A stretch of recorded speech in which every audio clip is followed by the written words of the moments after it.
A salaryman doesn't fit the atmosphere of a sharehouse, right? Get out, quickly, Mr. Serious. Since it's you, Yuta, maybe it's okay to say. Actually, it started a little before you moved in. Personal items have started disappearing.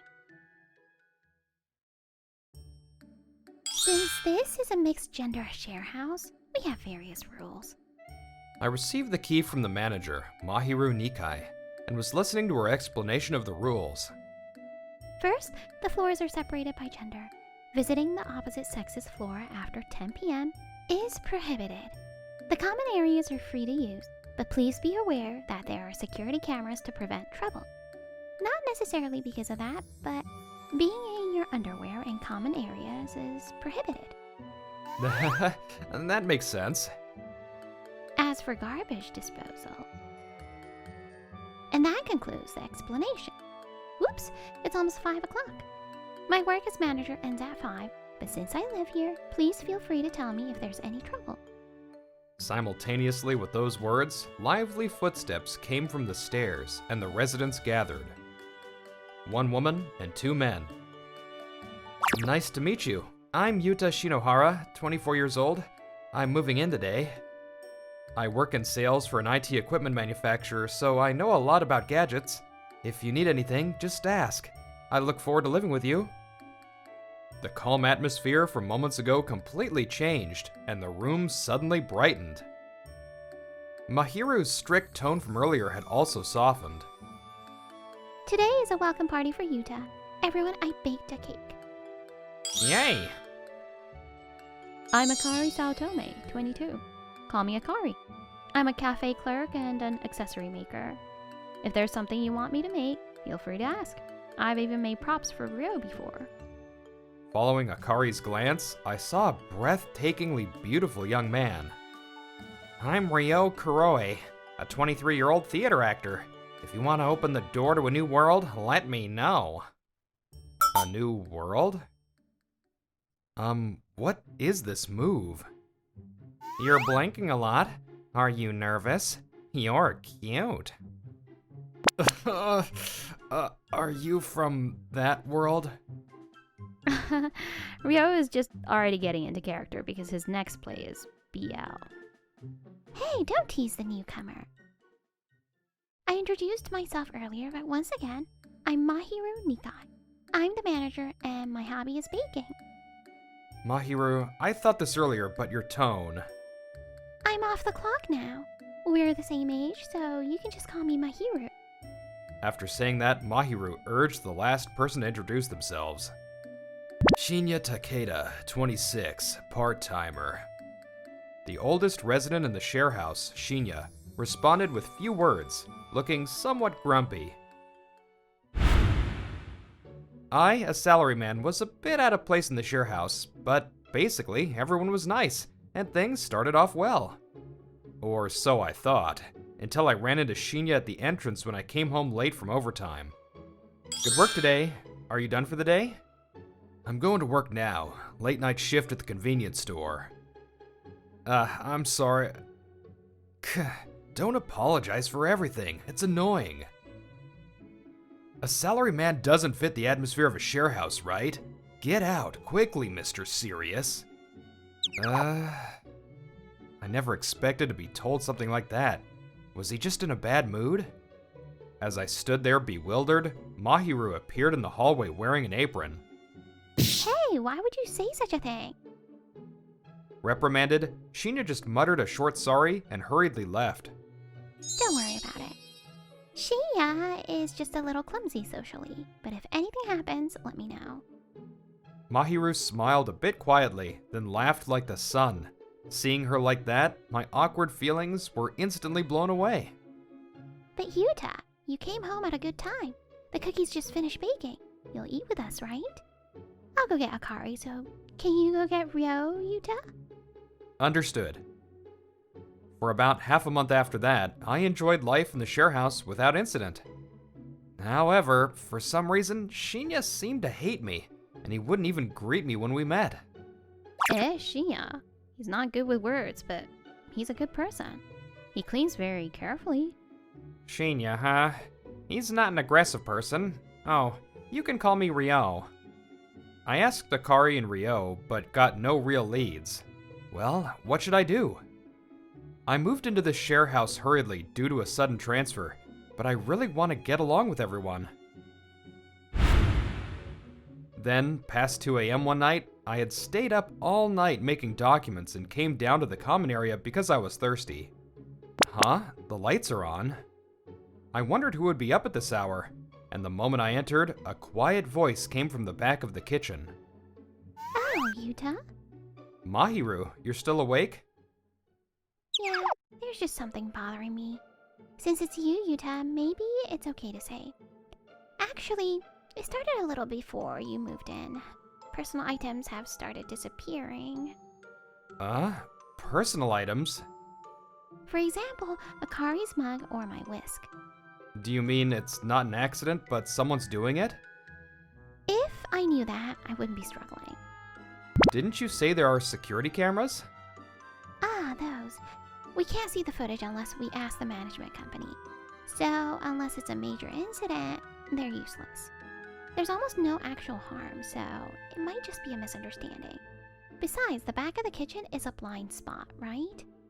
The place she pointed to certainly didn't seem to be covered by the camera. So, even if someone secretly takes something, it won't be recorded. Ah, keep this a secret from everyone, okay? So that's why you're up until this hour. Yeah, I was keeping watch to see if anyone was acting suspiciously. I'm not doubting anyone specifically, but as the manager, I feel I have to deal with it if something is happening. But it might be tough keeping watch all this time at night. Well, but I don't want to make the residents anxious, and I want to avoid unnecessary conflict. So Yuta, please don't worry too much about it, okay? Thank you for looking out for us, but everyone has a regular lifestyle, so we don't know if the culprit acts in the middle of the night.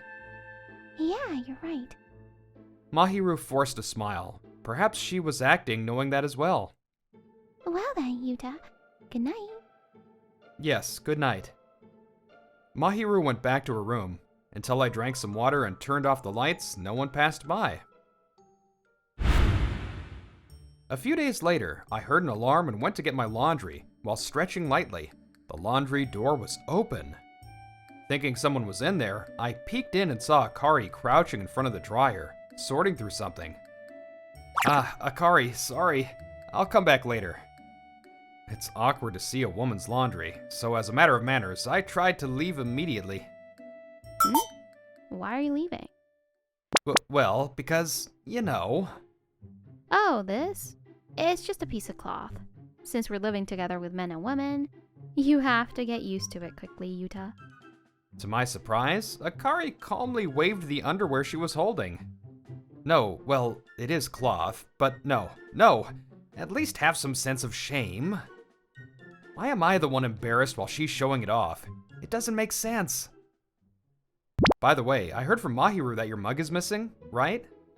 While struggling with where to look, I gave up since she was okay with it and ended up staying. Yeah, apparently so.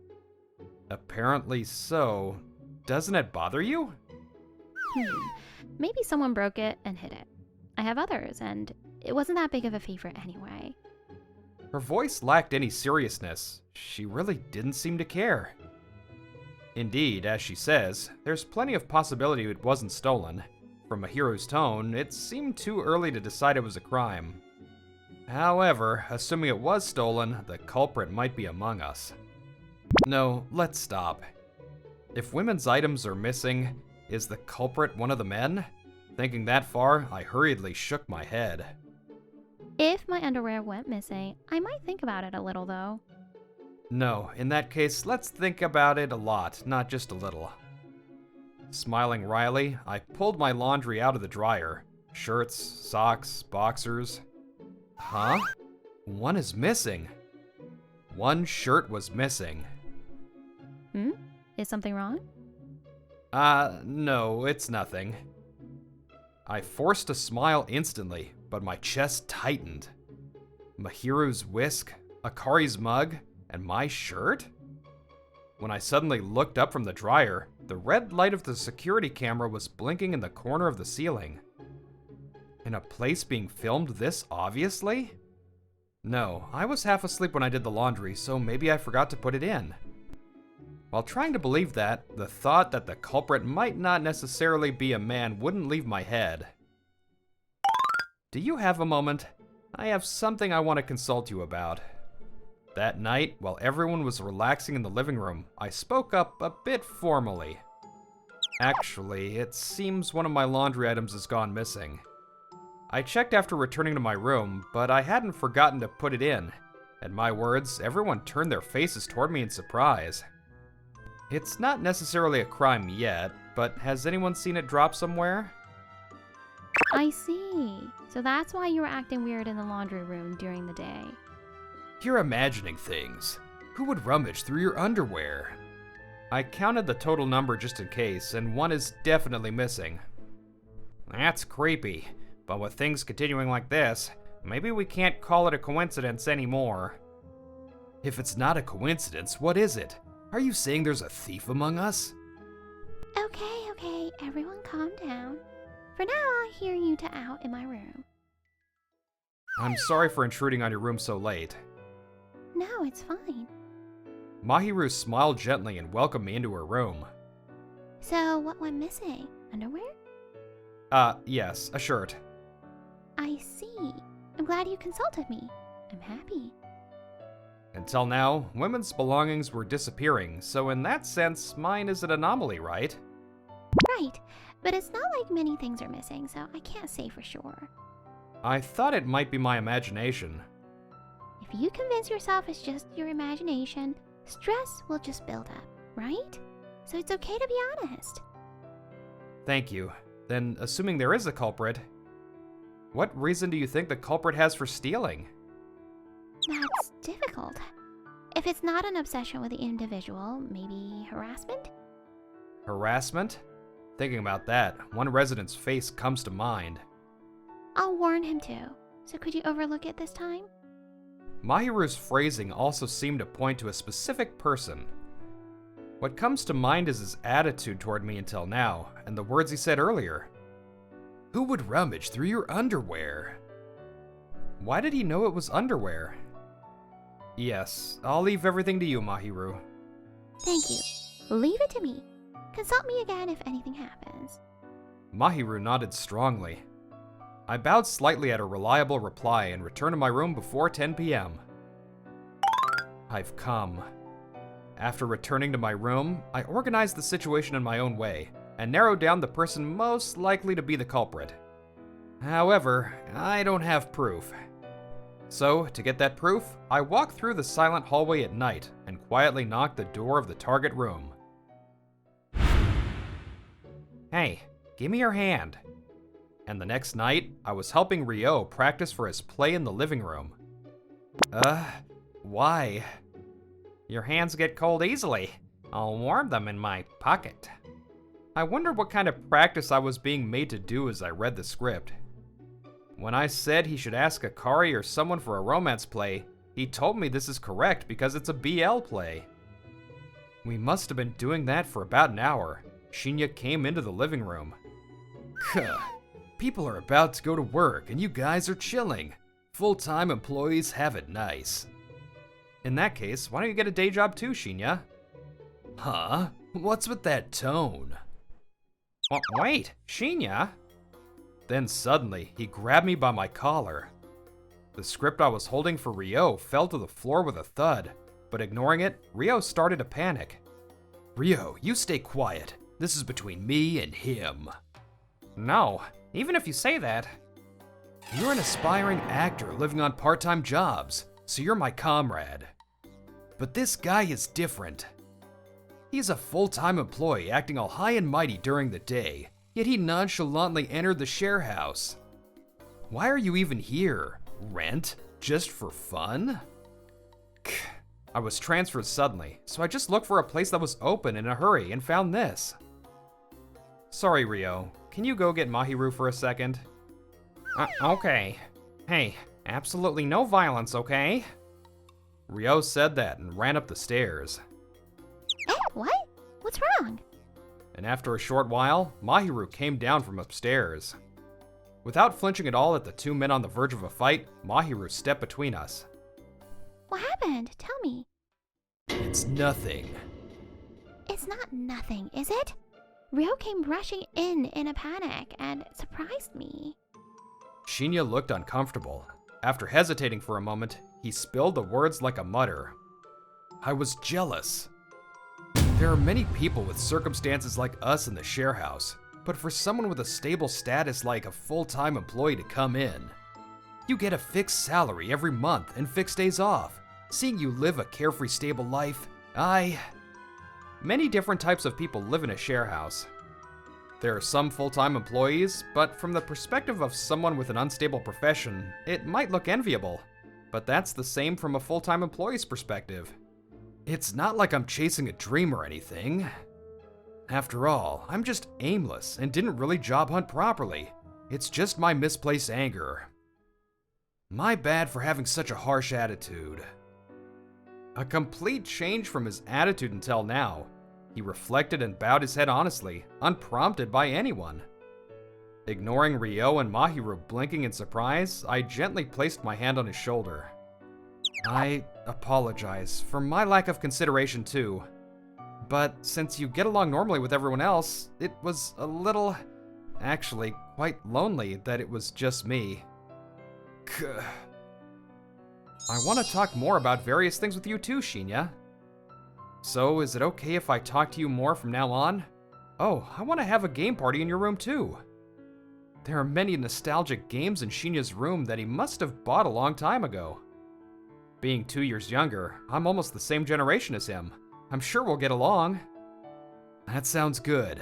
Then let's do it on Friday or Saturday, when I don't have a night shift. Thanks, Yuta. Oops, crap, it's time. I'm going. Sorry for worrying you guys. Saying that, Shinya hurriedly left for his night shift. Everyone, I'm sorry for causing a disturbance. I don't really understand, but basically, you two became friends, so we're good? That's what it means. I never expected Shinya to apologize so honestly. Well, it's a good thing though. True.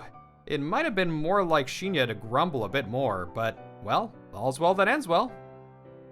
Mahiru, I made you worry until now too, didn't I? But it's okay now. I'm sorry for causing you trouble until now. No, it's fine, It wasn't a bother at all, and if anything happens again, please consult me anytime. As expected of Mahiru, she always gives me a reliable answer. She's a model manager. Thus, we return to our respective rooms, each holding our own thoughts. Sorry to bother you when you're busy. There's something I want you to make. Can I consult you? The next day, during the day, I visited Akari's room, as she had said her cafe job was off. Sure, leave it to me. I'm not busy, so I'll prioritize that for you. So what do you want? From the way you said it, it doesn't sound like an accessory. Prefacing with, I hope it's simple, I handed the materials I had prepared to Akari. I really did have a game party with Shinya after that. Ryo and sometimes the women joined in if it was early, and we started playing games together. A month had passed. Mahiru, actually. One day, while living peacefully after the new year, my mug that was in the common kitchen went missing while I was consulting her. Mahiru, I'm sorry. It seems my mug has gone missing. Really? That's terrible. I'll listen, so come in. Mahiru welcomed me warmly as I suddenly showed up. I thought your problem was solved, Yuta, but not yet, huh? If someone were to steal my personal items, isn't there a high possibility it's Shinya who hates me? These words from Mahiru came from this intention. As if shooting Mahiru from behind as she showed her back, I pulled the trigger of the device I had hidden. Response detected, huh? That confirms it. No, it's solved now. My mug is in this room. At those words, Mahiru stopped in her tracks, turned around, and looked at the device in my hand with a puzzled face. What are you saying? And what is that machine? This is an RFID reader. It's a gadget that reads RFID tags from a distance. I put an RFID tag on the bottom of the cup, and Akari filled over it with thermoplastic of the same color. She's skilled. You didn't notice at all, did you? RFID? It's like GPS or a smart tag. However, this one is designed for use indoors or at relatively close range. What do you mean? What are you talking about? The reconciliation drama between me and Shinya a month ago. You remember it, right? That was a farce. I went to his room and we had a heart-to-heart talk. Yes, the room I knocked on that day was Shinya's. What is it at this hour? Sorry for the late hour, but it had to be this time. Since women are prohibited from entering. Huh? I'll be blunt, Shinya. I know you're not the culprit. Ugh, we can't talk here. Come in. So, who do you say is the culprit who stole your underwear?